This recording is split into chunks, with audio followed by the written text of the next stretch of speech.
So today we're going to cover EC4 and then Cfun EC4, and then if we have time we'll go through 1, 2, and 3 as well.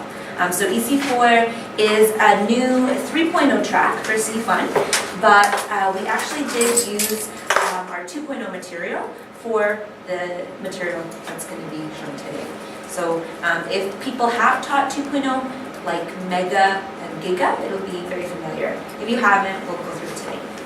So, talking about 4 things, the program objective, the class structure, the component rationales, how to go about teaching the different components, and then I wanted to share with you, there's a lot of supplementary material that was added into the SMART textbook that is not necessarily something that we want teachers to go over in class, but we wanted it to be there just in case students wanted the extra practice when they go home. But the supplementary material is not worth grade points, it's not for homework check, anything like that.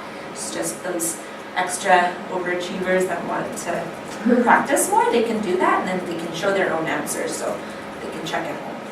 Okay. So, in terms of the objective, for Cfun EC4, we want them to acquire all their critical thinking and, more importantly, their language skills. So at this point in time, this is where they're starting to put sentences together to multiple sentences and then move on into a level where they're going to write paragraphs and things. So we want them to be able to feel more comfortable with their language. So again, starting with EC4. Okay, class structure is going to be a little bit different than the lower, so EC1, 2, and 3. For this one, in the first hour, we want to start with an oral summary. So this is going to be a summary of the model summary they did in the previous, So week 1, no oral summary, okay? And then they do topic in chunks. So what that means is... the oral summary is what we've covered in the previous class, so like talking about the book again. Yep. It's actually, I'll show you an image of it. It's going to be a summary of their reading, and they just memorize that part, and then they present that. So we'll go over that in more detail, Topic in chunks, this is just, they have in their supplementary material a collection of different vocab words and chunks of sentences. So in this section, we would ask the teacher to prepare certain vocab words or certain sentence chunks to present at the start of class to get the students familiar with what they might see in the reading. So again, I'll go over that in more detail.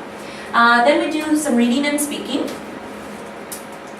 And into the second hour, we're going to continue the reading. But in the second hour, you want to start their scanning. So that's where they answer questions based on what they read. So try to finish the reading in the first hour, and then in the second hour when they come back, they're going to answer some multiple choice questions for that reading. Then we move on to listening and speaking, and then writing, and then the memorization. So this memorization right here, they'll do it in class, but then the following class, they'll do it again for oral summary.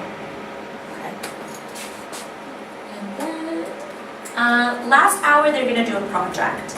So that would be very similar to your story modules, where they put together a project using an application, presenting with their tab, and that sort of thing. But it is going to be a little bit less time than you would get in, let's say, a C2 class.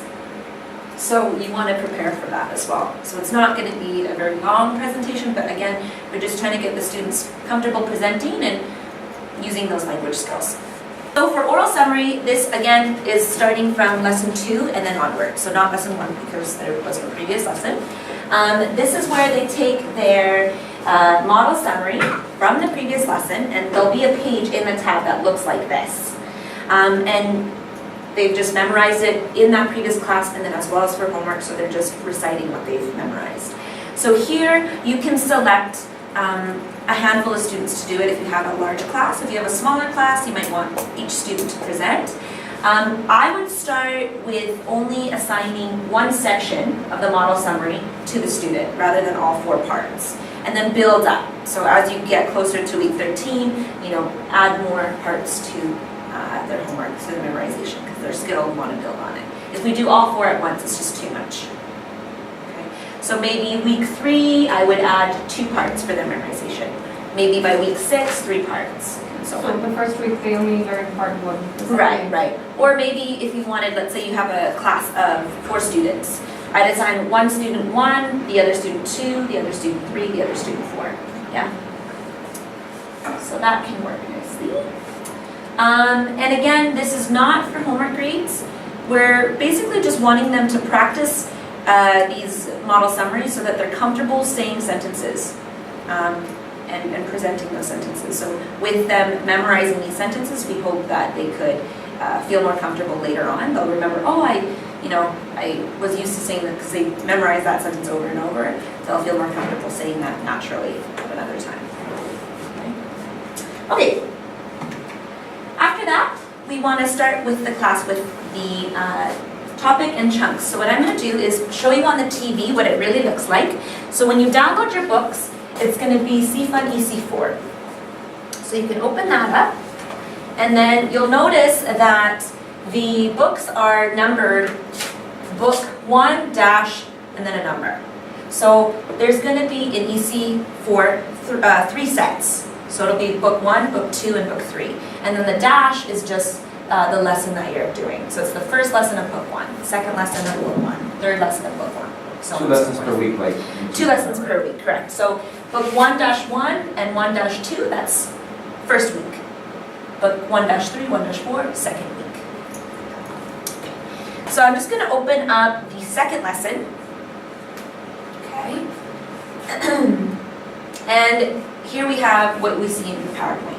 So this is called the word map.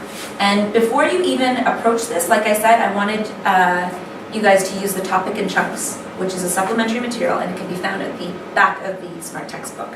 So when you hit this little pull-out button here, okay, you can swipe all the way to the end where it says words and word to chunks. So this is that collection of vocab words and chunks that you may refer to in class if students have difficulty with the language, or the students could have previewed at home.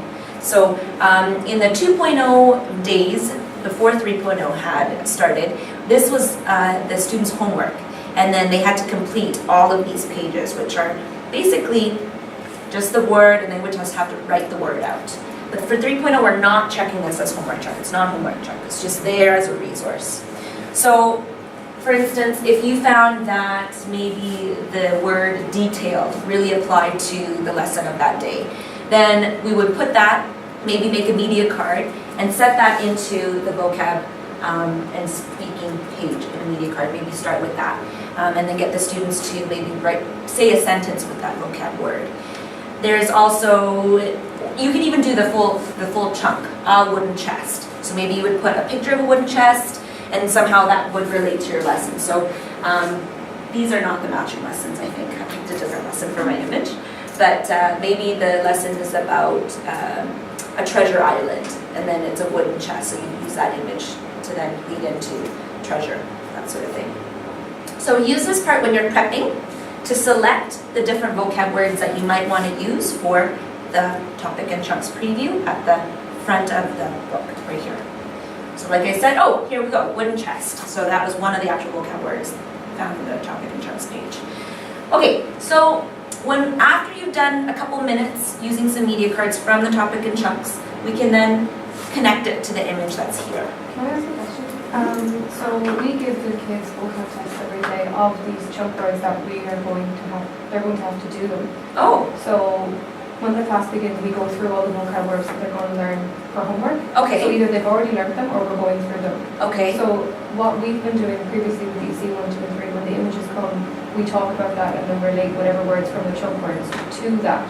Okay. Rather than skipping back and forth. Would that be all right? That's okay too. So yeah, definitely some franchise locations especially, they like to do those vocab tests. Yeah. That's not something that we've mandated, but if that's the approach that your location is taking, that's fine. Yeah, as long as they get exposure to some of those words before the lesson starts. Yeah. Okay, so then we would start the lesson from here. The students start with the image, discuss what's in the image, and then they brainstorm words that could connect to that image. There's really no wrong answer. as long as it relates and they can have a justification for what their word was. Good morning. Hi, good morning, sorry. That's okay. So we just started. So we're just going over the first hour of the lesson. Oh, So there's going to be a couple of images here. Once that's done, we'll have a prediction question. Now, if you have already predicted what's going to happen in the book, you can skip that question if it's naturally come up in the discussion. But if the discussion question wasn't answered, try to answer that before heading into the book. But again, oftentimes when you go through these images, you've already predicted what's happening in the book. So, okay. Afterwards, we go into the reading. So in EC4, we're going to have 3 books.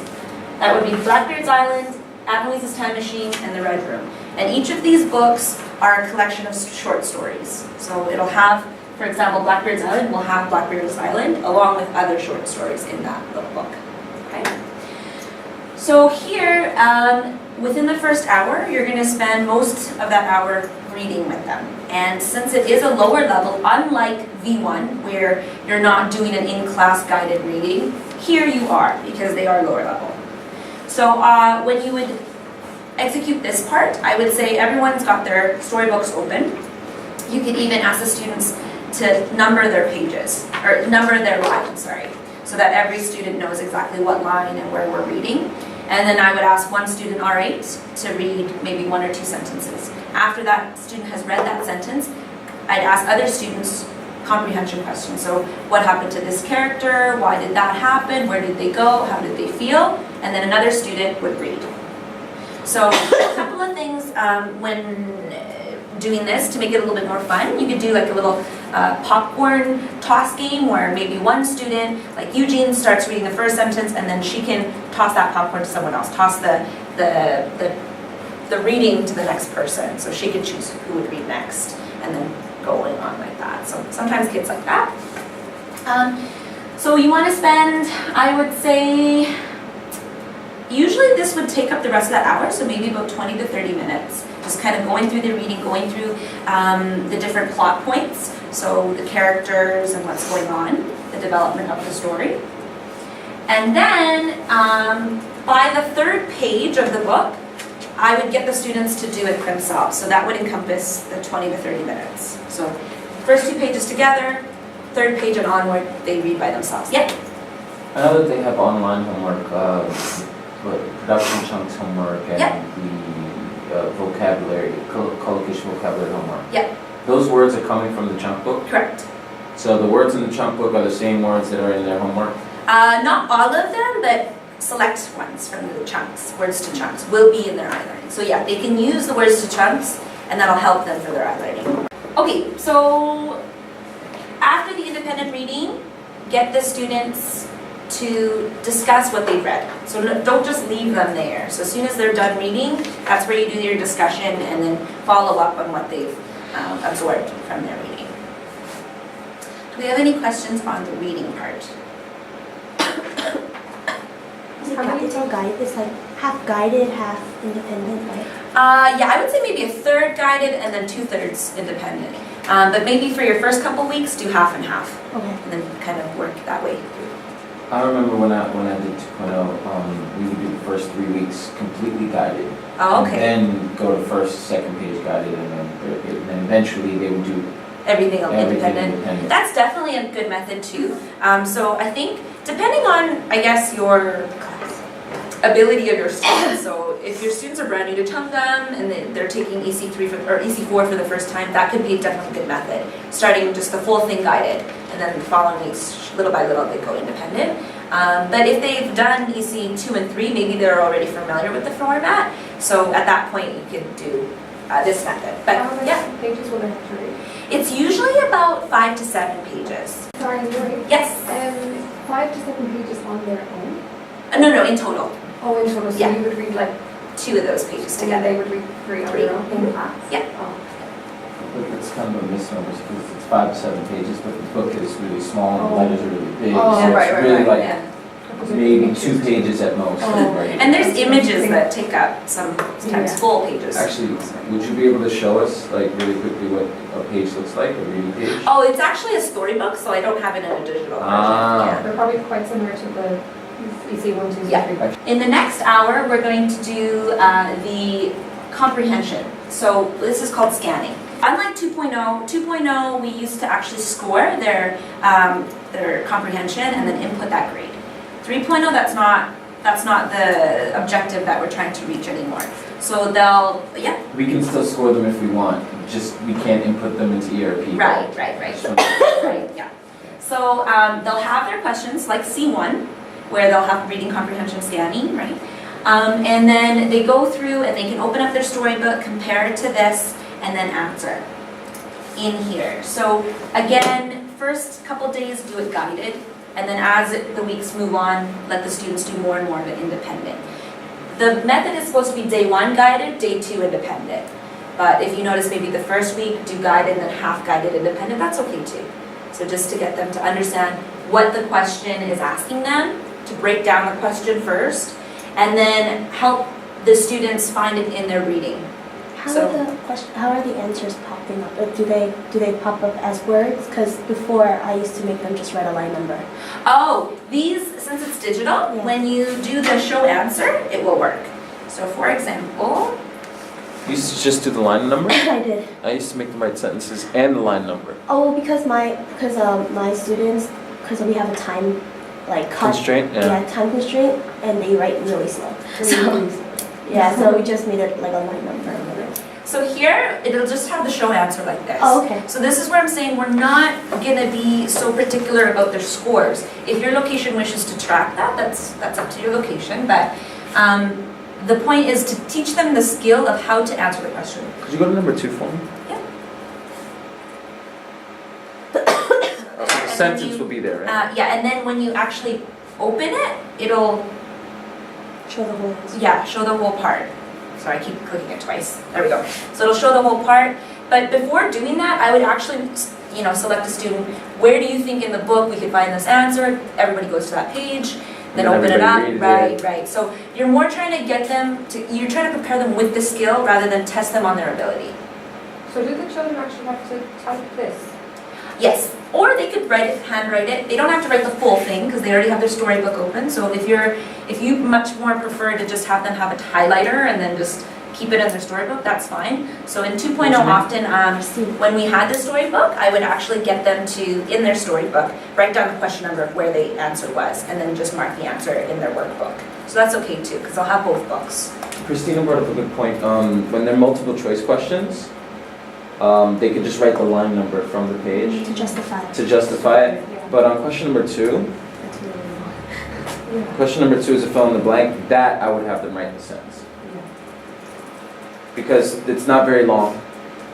That's Just really one. long. Is really? Well, I thought it was. No. When they're really slow, it's really long. Oh, yeah. I've never had a problem. When you build up to that point, I've never had a problem. Well, maybe because they're typing now, it won't be as long. Mm. So, but when they were writing, it was really long. I think they're still, some of them are still very slow.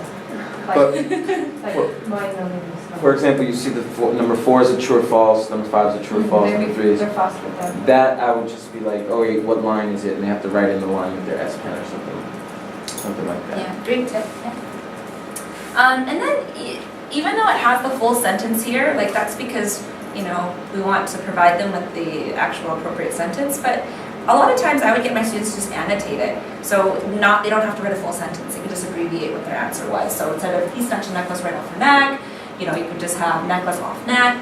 It's up to you, I think, on how you want to handle that. But I think most importantly is if you just get them to do independent and let them freely do it, they'll just pick random answers. Or even I've had just random students put random line numbers and page numbers. So instead of that, just getting them to understand and appreciate the story and then how it develops and then how to actually try to answer these questions. So understanding what questions are even asking at this point. Okay, and that would be the same for EC1, 2, and 3 as well. Okay, so that's it. Again, no grade input, but if you wish, you could definitely have a notebook and then just keep a mental note of how students develop by tracking their scores. That's a good way to do it too. Another thing is when students input their answers, you're always going to have access to whatever they input. So, if your branch does consulting. So I know that when I was working at a franchise, we would have to do consulting with the staff once a week, and we'd have to send a daily note. So about like the students' progress and how they did. So you could always open up your book again and see what each of your students submitted. So you'll have a list of student names over here. You select one, and then you'll see all their input. So that might be helpful, but good way to track. Yeah. Are we still going to break down the questions before they answer them? Yes. Yes. So it would be like question number 2. Who are they talking about? And the kids have to tell us Blackbeard. Yep. All right. What did he do? He did something. With what? Anita's necklace. Right. Right. Now find me the sentence that talks about Anita. That's still happening? Yes. Yes. So that's where I meant right here. Break down scanning questions and discuss how to answer them. The WH questions. Yeah. And then eventually you get them to break down the question for you.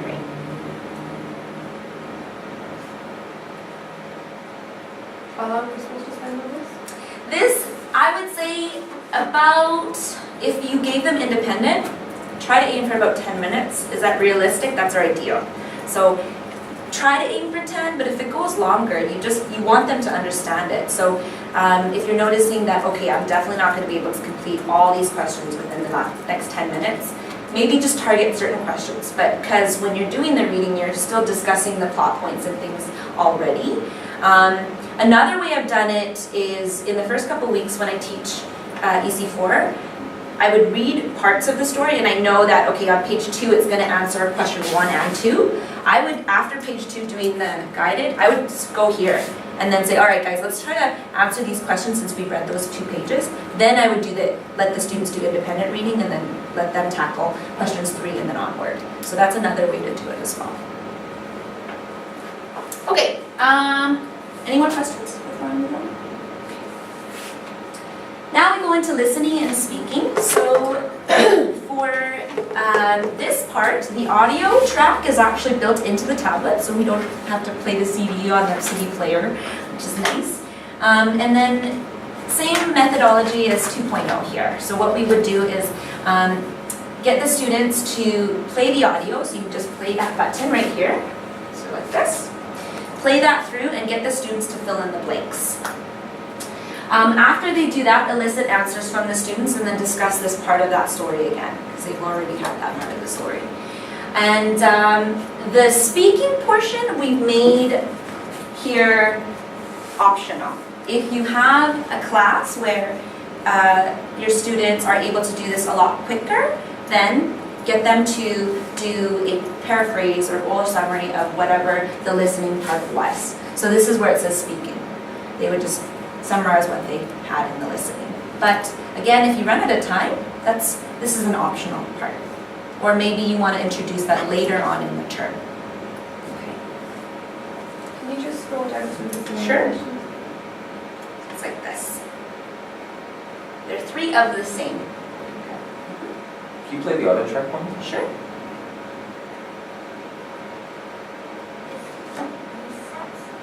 Dad, we must have come to the wrong place.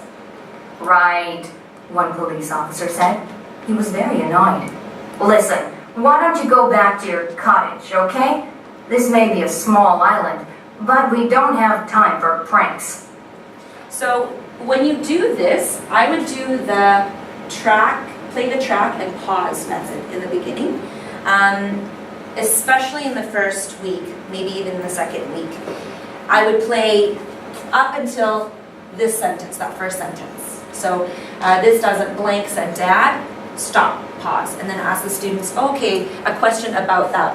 What did dad say? And then get the students to give you an answer, fill it in. Play the next part. Did you play it? Just once? I would play this one part, and then as soon as I'm done, I would ask the question. And if they don't know, replay. So pause, play, pause, play. Eventually you want to get to the point where You play once. you play it one time with stopping and they fill it in, and then maybe one time again just so they can check it without stopping, and then then eventually at just the end, just straight up one time. Yeah, what I've been doing is play, pause, fill in, play, pause, fill in, then play it once, check their answers if they need to, and then discuss. Right. Oh, Oh, so you discuss at the end rather than in between? Yeah, just Okay. because some of them are very slow at typing. Oh, okay, So okay, just get everyone a chance to write everything down and then talk about it. okay. Um, That's definitely a good way too. Because what happened before, we were doing the listening before we were doing the reading for the lower ECs. The Oh, listening came before the right, reading. yeah. So we were just doing that and then talking about it and then relating it back to like predicting. okay, What yeah. we've done in the discussion beforehand. I think that's okay too, as long as, yeah, you get that discussion in there somewhere. So they're not just listening and just recording, yeah, somehow get them to discuss. So either way is great. Yep. Okay, so that's it. Day 1 again guided, day 2 more independent. But like I said, in the first couple weeks, it can be more guided. And me's listening, fill in the blanks, again, no input score, unlike 2.0. And if your students feel like they would rather just write with their finger or their stylus, that's okay too. You don't have to get them to type it in. If they're more comfortable typing it in, then that's up to them. The bottom sentence with the dots, that's like the summary, right? This is the summary, right? So that's what's optional. So is that also, that little button on the bottom, is that also an audio track? No, this is just an icon to tell you that the student should be summarizing, speaking. Yeah, so not a button. Just but like I said, for this part, due to the time limits, and we want them to do the project in this class, especially with using some technology from the tab, we don't want to eat that project time by doing things like this here, because we want them to focus on their presentation and their output.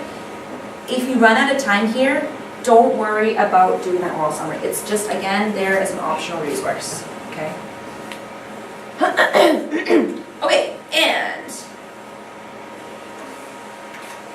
writing. So this is where we've, again, made some changes. So if you're thinking 2.0 method, we tried to complete everything in this book. Everything was like mandatory. Here, again, we've lightened the load. The book is not the same as our 2.0. This was easy though. So, well, the actual writing of the summary. So we'll talk about that. So in the summary writing, we're going to have 3 parts. So they'll do this part right here, which pretty much summarizes what they've read. So sentence by sentence, they've already summarized that little short story. But 1 out of the 8 is usually missing, or a chunk out of the 8 is usually missing. So the method here, what you want to do is kind of go through each sentence, but as you go through it, break up the sentence. So we maybe get a student to read the first sentence, we break it up, and then often I would get them to highlight or underline the main part of that sentence. So we might read this, and then I might ask them, what was the main point of that sentence? Underline it, highlight it. And then a really good way is when they have their storybook open, get them to find this point in the storybook, highlight it as well. They get to the second point, discuss it, break it up, find the main point in the storybook, mark it. So what you're doing is by the time you get to that point that's missing, it's sequential, so it's going to show up in their storybook in that page. So then we talk about this and try to find that missing point and then go on for the rest. Does that make sense? Should you spend specifically on this summary? Only a couple minutes. So we're not, because there's 3 parts to the summary. So I would say maybe up to 5 minutes. Yeah. So just literally reading it, breaking it up, and because they've already had it in their reading, they've had it in their listening, they should be able to just tell you the answers. Then we go down here to eliminate. So we basically get a couple of sentences put together, and then as a teacher, you're going to get them to eliminate parts of the few sentences that are not as important. So we want to summarize this passage. So to do that, we have a 3-step method.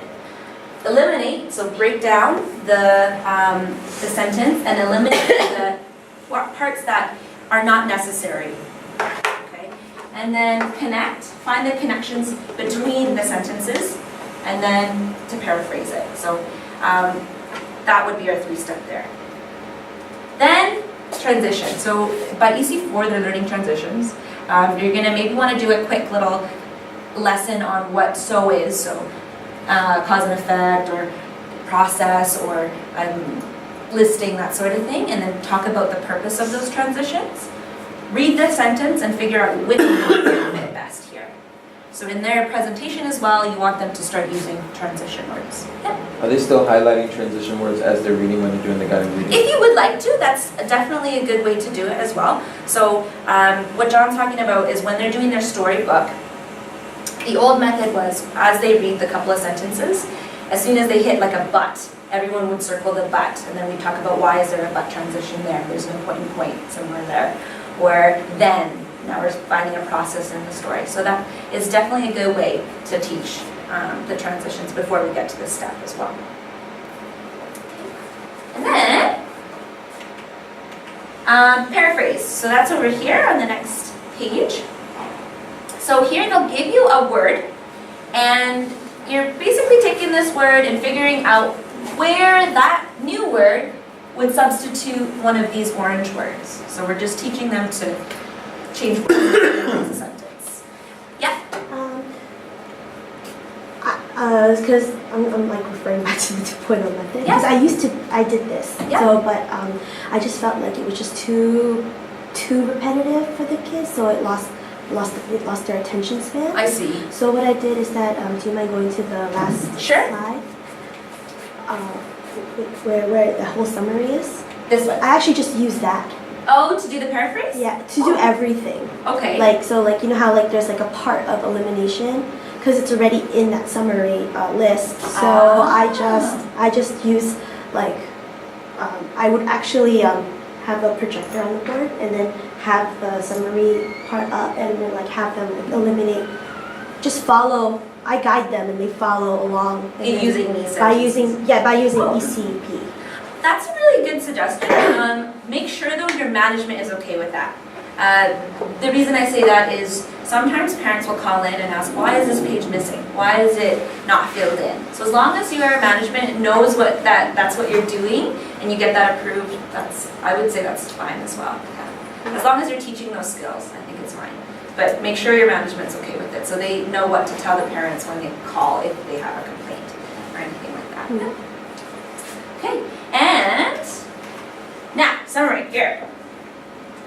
In the past, sorry, I didn't catch your name. Christine, just like Christine said, it often does get repetitive. So this part here, they're literally just writing out the summary again.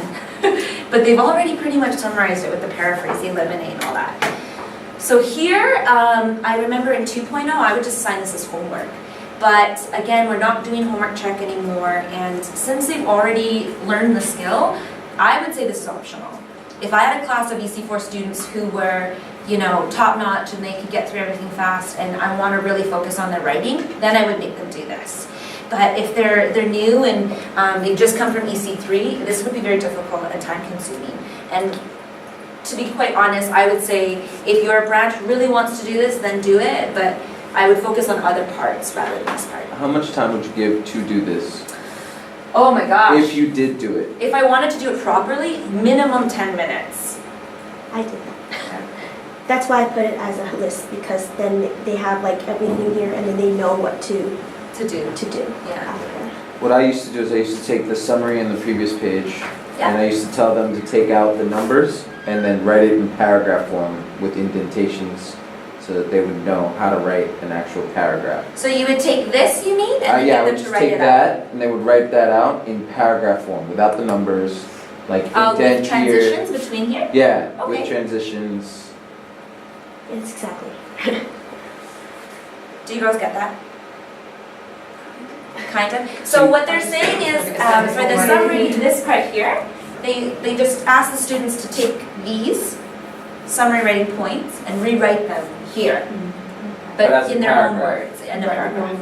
And no numbers, like, okay, first paragraph, indent, 3 sentences, next paragraph, indent, 3 sentences. With the transitions and eliminations. Right. Well, yeah. But they're also EC4, and if you notice, Korean kids don't know how to write in paragraphs, they write in lines just like that.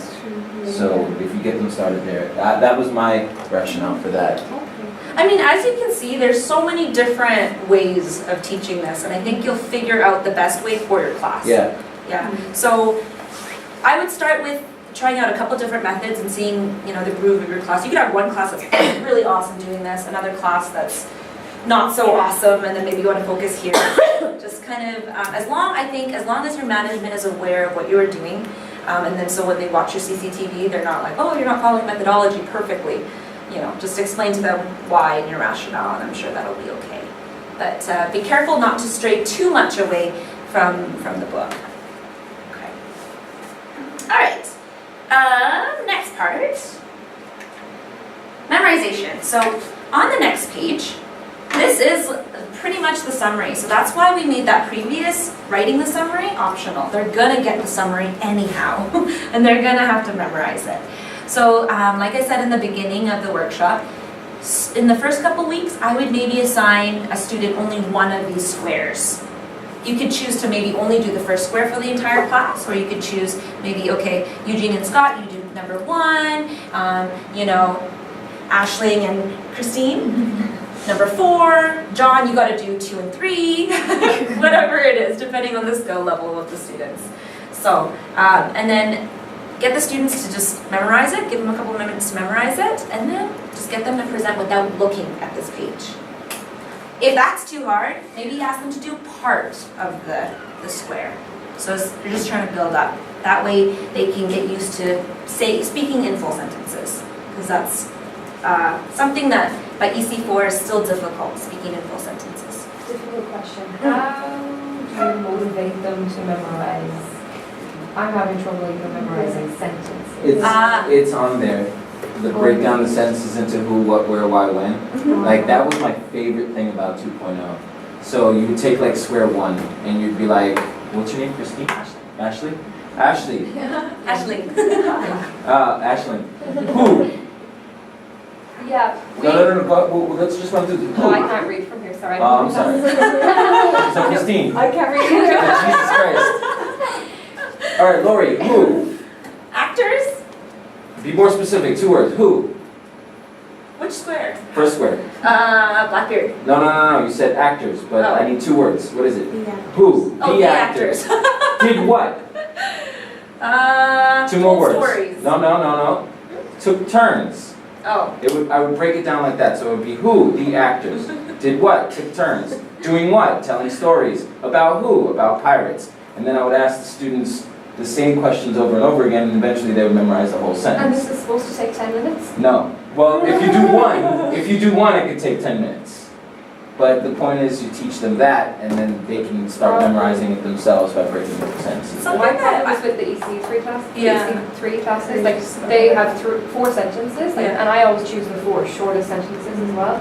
But and then we go through that like cohesion, like what's coming after what, like who we're talking about, and then we spend like 5 minutes in class going through them. They write it down. I staple it to their homework. They go home with it. They come back in. They get 2 minutes at the beginning of class to look back over them, and boom, it's gone. Like there's. I don't know. Like kind of like turning up the page. Like, He's teacher- probably nervous. Something that I found that really helped was to just get the students to work in pairs. So they really like working with somebody. And then I'd be like, okay, you guys have 3 minutes to just practice with each other and give each other feedback. And then I'd be like, which of the partners, they would do like rock, scissors, paper, and then one of them would present their part. So that could be a way, just making it fun for them, yeah. As long as they start memorizing. If they're really nervous about speaking it, maybe They're not ask nervous them at to- all. These kids Oh, are really? nervous. They're just super lazy Oh. about memorizing. Well, if you break it down with those questions, then when they forget something, you'd be like, don't look at the paper and just answer the question. Who? The actors. They can remember 2 words. Yeah. Did what? And then took turns. Yeah. And then eventually they'll memorize the whole sentence, and they didn't even realize that they memorized it. We've been doing that with sentences, like just a single sentence. And they can't do it. Ashley and Christine were sitting in the classroom listening to the teacher. Who was? Come on, we've been doing this book for like 2 weeks now. If they're really, if they get really bored, like I would start using the different functions of CLP. So you know how you have a drawing quiz? So okay, let's say it's like week 5 and they're doing the model summary again, they don't want to do it and you run out of options. You've asked the WH questions, you put them into groups, you ask them to present to each other. Maybe just throw a drawing quiz. Be like, okay guys, I want you to draw me one of these summaries. So I would just pick a square in the white part, and then on the student tab, that will show up as a drawing box. And now they're just going to draw their scene, and then I have to say, okay, present your model summary of that image. So they can maybe redraw this, or maybe they can make their own. And then just to break it up, make it fun, that's okay. Yeah. But yeah, I get what you mean when it's every single day, twice a week, it can get a little bit much. So just think of different ways to get them to summarize and memorize. I found that eventually when they get good at this, it becomes really fast. Yes. Really, really fast. So the first like 3 weeks, you're gonna be trudging. But then afterwards, it's like, all right, who did this? Boom. Who did that? Boom.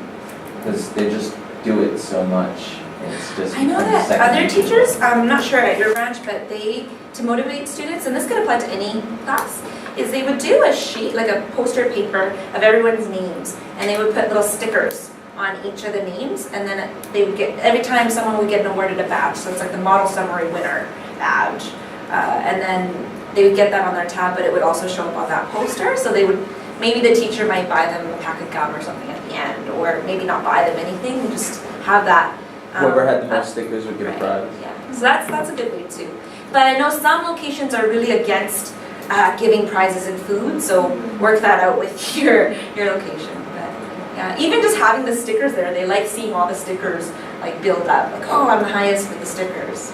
So And we've got moms ringing in, like, why didn't we get a sticker? Like, that's what's been going on. Oh, really? It's ridiculous. They're so needy. Oh, I think the moms are neediest- complaining that they're not getting stickers. These moms and these kids are the neediest I've ever come across. Oh boy.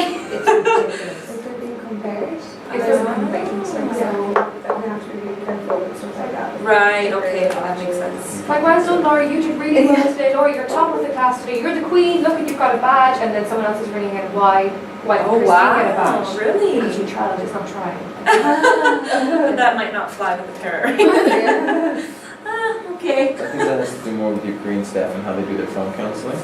They have to be, it sounds like At the they're, whim of every mother that calls up. Of course, your daughter's the best ever. Like. right, exactly. So since they're giving a lot of positive stuff to the parents, then when you don't, your class doesn't show that positive stuff, they're like, why is it not like that? That's just, I wouldn't think of it like that. A thing that I would ask of you guys, and then for your fellow teachers, is we have a Google Plus community, and it's meant to be a place where facilitators come together and share ideas. Often, most people just go there to ask questions or relay not the most positive comments, so that's okay as well. But that's where I would really ask for classes like this, whenever they're new or whenever someone has experience from 2.0, to go on there and just write down your experience and your tips for teachers that are new, that are like, how do I teach this? How do I make it more motivating? To be honest, one person's class that did really well might not work really well in another person's class. So if you guys could join that community and just through your experience, just write it out. Like, oh, I tried this in class, it didn't work so well, but I learned to do it this way. Does anyone have any suggestions? And just using that resource for this sort of thing. And then we can collect the feedback and try to make changes if there's some really good tips out there. So. Where do we find that? Oh, it's if you go to Google Plus and you just type in 3.0. Yeah, I'll show it to you after this. Yeah. Okay, so what else is going on? Oh, story analysis. So now, after they've done their major skills, their reading, their listening, their speaking, and their writing, now we're just giving them kind of like a literary element. So here we have character trait. Sometimes we'll have atmosphere. Sometimes we'll have another literary element with some sort of activity. So here we've got like this little web. Here we've got like a character chart. So you'll notice these change every time. And they're just going back to their summary and filling in the missing holes and applying it to the literary element. Okay? So that should only take a few minutes. It should be fun. Break it up with media, break it up with activities if you want to. Okay? 10 minutes? Yeah, I would say, yeah. And then, third hour, critical thinking project. Now, this is where This happens every day? this happens every day, yes. Yes. So unlike memory of 2.0 days, unlike memory, memory, what they did, that was the level where this book came from. We would do an essay writing and then we would do the project on another day. The reason we're not doing the writing was the purpose of the writing. There was different reasons, but mainly because it was to prepare them for their homework. They had an essay that they had to write at home.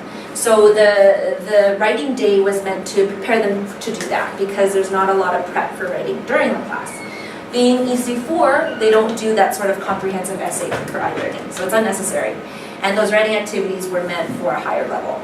So here we want to actually focus on them being creative, them working in groups, and putting sentences together, making it a cohesive, maybe a couple of sentences, maybe a paragraph. And then also getting them to speak. So that's why, again, like I said, the oral summary, when they did their listening and speaking, that was optional. I would focus it more on here personally. I want them to practice sentences, I want them to practice intros, different ways of speaking here. So we got the project, and you'll notice that the project, it's not like a C2 project or a V1 project where there's multiple pages of ideation, materialize, and then create. Here it's just like 1 or 2 pages. And I would ask that, getting the ideate steps, you can do that using the page, but try to get them to focus on writing notes down and then actually preparing to present. So the downfall, I think, of some projects are the students just spend their whole time drawing something. They write almost nothing for their presentation, and they stand up there and they have their tab or book in the old days. Hi, my name is Lori. Here's my project. And then they get nervous and their book slowly starts rising, covering their face. So this is where we don't want that. And if you've got a cool project, so here we've got like some sort of treasure map. Try to find an interesting way for them to do that. Maybe they could do an acting out scene. So you can tweak the project a little bit if you wish. And then they don't always have to do a PowerPoint. They don't always have to show something on the TV. There were a couple of project samples that I had seen from different teachers who would maybe use the tab and they would put an image. Let's say it's an image of a beach or an island. And then that would be the backdrop for the students, and they're just up there and they're acting out a scene. Maybe they're on a treasure island, they're hunting for the treasure or something with the map. So that could be a cool way to do this project here. So just thinking of those different ways to utilize the technology rather than the same old tab. Hi, my name is Lori, here's my project, and then end. That's what we don't want. Okay. Maybe students who are shy and they don't want to, do a full speech. I've had them actually just do a voiceover. So they would maybe have a speech, they'd record it on their tab as a part of a movie or a video. So all they would do is when they'd come up is introduce themselves, introduce what their project is, and then they would just play what they recorded. That's still part of the presentation. That's okay as well. So or I've had people use like popsicle sticks and little cutouts of heads, and they would just film that and then do a voiceover of the popsicle sticks acting out something. That's okay too. So just within the hour, if you had all that prepared, that would be okay. But I think as long as you don't get caught up with the different apps, mixing up too many apps, and then having to connect that could be a problem. But if you're only using one, like if I just use the backdrop, that's easy, that's super fast. Even doing that little puppet show, that should be fast if you have the cutouts ready and the sticks ready for them. So I think as long as you prepare it properly, you'll be okay. But it's not going to be extravagant like the C2 projects where they get an hour and a half, almost 2 hours to do a project. So yeah. Okay, and most importantly with our projects, we want the facilitator to give feedback. And that would be the same for C2, that would be the same for V1. I think a lot of the times when we get people's CCTVs and we watch, a lot of the things that we wanted and intended to happen is not happening, is facilitators providing feedback and then getting the students to provide feedback to each other. And there could be multiple reasons why. Maybe they ran out of time, maybe they don't know how to give proper feedback. So that's where, if you don't know how to give proper feedback, talk to your management, talk to your trainers, and get feedback from them to give feedback to your students. But definitely give at least 10 minutes before they leave to give them actual feedback. You could do it, you could spread the 10 minutes out where it's like one group goes, you do a feedback session, another group goes, feedback session. You could do it that way. You could do it all at the end, but definitely we want to see them progressing in their creativity and in their presentation, so provide the feedback. Okay, like I said, supplementary is the chunk book, but you may definitely use this anytime in class if there's a word that they're stuck on and you want to go to it and you've already bookmarked that page, or you want them to use it in the beginning when they do the word map, okay? But since students, when they go home, they can just check answer, and these answers will pop up for them when they go home, so there's no need to check this in class, okay? Okay, the structure and flow. Do you guys know what C learning is? C learning, I learning, E learning? C learning is class learning, I learning is at home, homework, Yeah. internet-based learning, and what was the other one? Extensive. E-learning is the extensive Yeah, learning. so C is collaborative, therefore in the class. I is independent, and then E is extensive. So you can use extensive learning in class or outside of class. So basically in class, that's what I just explained to you here. When they go home, they have I learning, so they have the production vocab and the production chunks. So John, I'll get you those numbers. Does anyone else want to know the numbers, how many vocab words and chunks that the students get? If you do, email us at training@chungdahm.com, and then we'll reply to you with that kind of information. And they'll have a speaking and writing. And basically on the segment guide that's going to be available on FTP and the ones that you guys have here, I've outlined all those details so you guys can look through that, and if you have questions, just send me an email with those. Okay. And the last thing is e-learning. So I wanted to talk to you guys about skill practice. So that is specific for EC4. EC1, 2, 3 does not have skill practice. EC4 does. And what that is they are practicing for their achievement test, for the EPT. So they would just, on their tabs when they go home, they can go through the different EPT achievement test questions, and then they'll get a score, and they will actually get a little video as well, which teaches them how to answer achievement test style questions. So that's what they're doing at home, just so you know. And then they also have Media Library and Loudest Brain. So eventually, Loudest Brain, do you guys know what that is? Yeah? The website, have you been on there? Once or twice. Okay, so we have launched the Loudest Brain beta with its new kind of format, and it's very similar to maybe if you've used Facebook. It kind of resembles that layout, so it's a little bit more familiar for us. On there, we're going to put resources, different media that teachers might want to use for media cards, and that can be a resource that you want to use in class as it gets developed, so definitely check in on there and see what's going on. Okay. Can we see a sample of their skill practice? Oh, I can send you an email of screenshots. I have the screenshots on my computer. Thank you. Yeah. Does anyone else want those? No? Okay, so evaluation. There's going to be 3 sets of evaluation. Contribution, which is basically an independent score, what the student did to contribute to the class. How did they focus? How did they participate? Cooperation and presentation are based on the 3rd hour of class. So how did they work together, and then what was their output like? Okay. Wow, that's a lot of points. So there's 3 grades, but we've broken down it by number. So basically it's going to be either an A+, A, B+, B, or C. C would be their fail, but we didn't want to give them an F. Okay, so that would be equivalent to a 0 score. So try to hit from A+ to B. I would not recommend giving out a bunch of A+ on the first week, because then it doesn't seem like they're improving. So try to kind of build up on their scores. So learning points, if they all get A+, they can get 33 learning points in one class?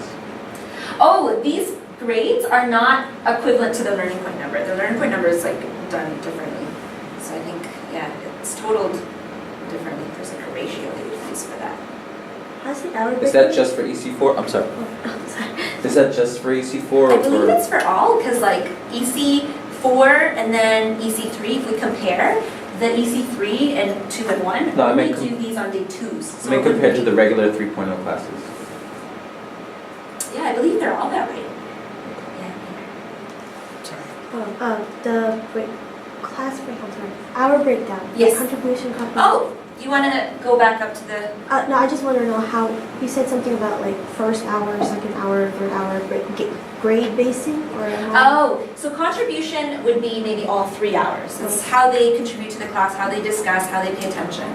But cooperation presentation, that's just their project. Okay. Project Thank hour. you. Yeah.